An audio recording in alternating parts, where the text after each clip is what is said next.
Coming to the point, నేనేమంటున్నా అన్నా, మీరు వెంకటస్వామి అన్న మీరు చెప్తూ సిబిఐ ద్వారా ఎంక్వైరీ జరిగితే ఇంకా నష్టం జరుగుతుందేమో, బీఆర్ఎస్ పార్టీకి మోడీ గారు మద్దతు తెలుపుతారేమో అని చెప్పి నేనేమంటున్నానా అంటే, మీకు ఒక బంగారు అవకాశం వచ్చింది. మీరే చెప్తా ఉన్నారు ఇప్పటిదాకా మాట్లాడితే తెలంగాణ విధ్వంసం జరిగింది, దానికి కారణము కర్త కర్మ క్రియ కేసీఆర్ గారు. ఏ కార్యక్రమం తీసుకున్నా, ఏ ప్రోగ్రామ్ తీసుకున్నా ఇందువల్ల అందులో ఏదైనా సందేహం వలదు, ఎందెందు వెతికినా అందందే అవినీతి కలదు అని చెప్పి మనకి కళ్ళకు కట్టినట్టు కనబడతా ఉంది. మీకు చిత్తశుద్ధి ఉంటే, మీకు నిజాయితీ ఉంటే దయచేసి కేసీఆర్ అండ్ కంపెనీ, ఆ కంపెనీ పైన మీరు చర్యలు తీసుకోండి. ఒక్కటంటే ఒకటి నిర్దిష్టమైన చర్య ఈ 18 నెలల కాలంలో చిన్న చిన్న వాళ్ళని తప్ప మీరు ఎవరిపైన చర్య తీసుకున్నారో, ఇంతకుముందు డాక్టర్ గారు కరెక్ట్ అడిగారు. మీరు చర్యలు తీసుకోవాలనుకుంటే ఎవరో కనిపిస్తారు తొందర, వాళ్ళ మీద ఉరుకురికి చర్యలు తీసుకుంటా ఉంటారు. లేకపోతే మీకు ధైర్యం లేదు.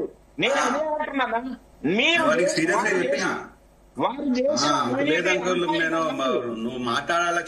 అన్నా డాక్టర్ గారు, మీరు చేసిన అవినీతి ఇంత కాదనేది తెలంగాణ ప్రజలకు తెలుసు, మీకు తెలుస్తలేదు. అది బాగా మాకు మీరు చేసిన చూస్తున్న దానికి తెలంగాణ సమాజం బాధపడతా ఉంది. ఎందుకు కౌశిక్ రెడ్డిని అరెస్ట్ చేసిన వాళ్ళు ఉత్సాహంగా పోయి కౌశిక్ రెడ్డిని ఎయిర్పోర్ట్ లో తీసుకొని పోయి అరెస్ట్ చేసిన వాళ్ళు కేసీఆర్ రెడ్డిని అరెస్ట్ చేయలేకపోతున్నారు? ఏమర్థం వస్తున్నాయి? కుంగిన కాళేశ్వరం ప్రాజెక్టు ఎక్కిరిస్తుంది తెలంగాణ సమాజాన్ని. తెలుస్తలేదా మీకు? అర్థమైతలేదా? ఎందుకు అరెస్ట్ చేయలేకపోతున్నారు? టెలిఫోన్ ట్యాపింగ్, కార్ రేసింగ్, ఈ కార్ రేసింగ్, లేదనుకుంటే విద్యుత్ ఒప్పందాలు, లేదనుకుంటే అవుటర్ రింగ్ రోడ్ ఒప్పందాలు, లేదనుకుంటే గొర్రెల స్కాము, లేదనుకుంటే బర్రెల స్కాము. ఎన్ని స్కాములు లేవన్నా మీరు అరెస్ట్ చేయాలనుకుంటే? ఒక్కటి చెప్పండి మీరు తీసుకోవాలి చర్యలు. ఈ 18 నెలల కాలంలో మీకు ఇచ్చిన సమయం ఎంత? 5 సంవత్సరాలు. గడిచిపోయిన సంవత్సరాలు ఎంత? ఎన్ని? సంవత్సరంన్నర. మీకుంటా పుణ్యకాలం ఎంత? 3.5 సంవత్సరాలు. మీరు ఏం చేస్తారని చెప్పి మేము ఊహిస్తాము. మీరు ఏం చేస్తారన్నా? మీ వల్ల జరిగేదే ఉంది. వాళ్ళ దగ్గర లోపాయికారి ఒప్పందాలు తీసుకొని, టేబుల్ కింద నుంచి డబ్బులు తీసుకొని మీరు కేసులలో కాంప్రమైజ్ అయ్యి ఎవరిని అరెస్ట్ చేయకుండా దొంగలు కాపాడుతూ ఉన్నారు. నేను దానికి ఒక దృష్టాంతం చెప్తా సందీప్ గారు, చెప్పండి. నేను ఒక చిన్న ఉదాహరణ చెప్తా.